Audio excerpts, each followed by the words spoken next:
I think also about the same time started working on Splash Mountain.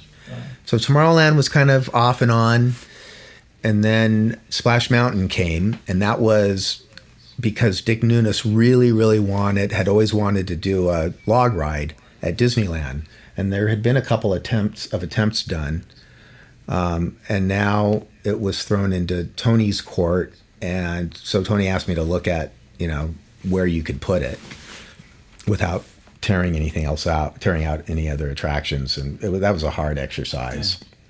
And so we had actually put it behind New Orleans Square, behind the train station, and you would go either under or over the train station into this kind of down south area next to New Orleans. Yeah, probably like where Indiana Jones is now. No, on the other side. Oh, okay. Where the chiller plants still are.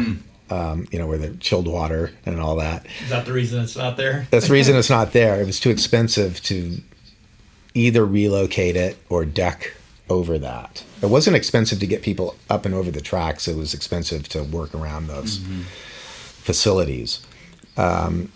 We tried other locations and it just would never fit. So it was about to go away as a project because it was too expensive. So it was never intended to get people into Critter Country to well, terminate that cul-de-sac up there.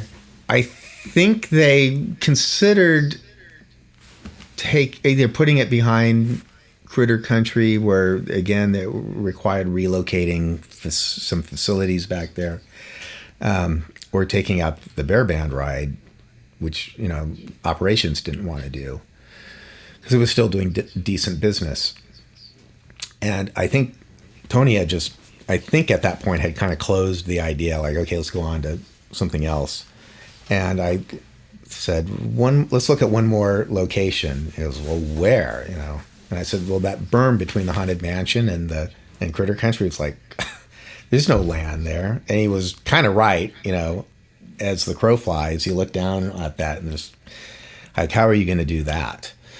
And I worked on it and figured out a way to weave that track under and over the railroad track and just barely miss the Haunted Mansion and all of that. And it was almost as a joke or just a challenge, but it somehow quite a puzzle. It somehow worked.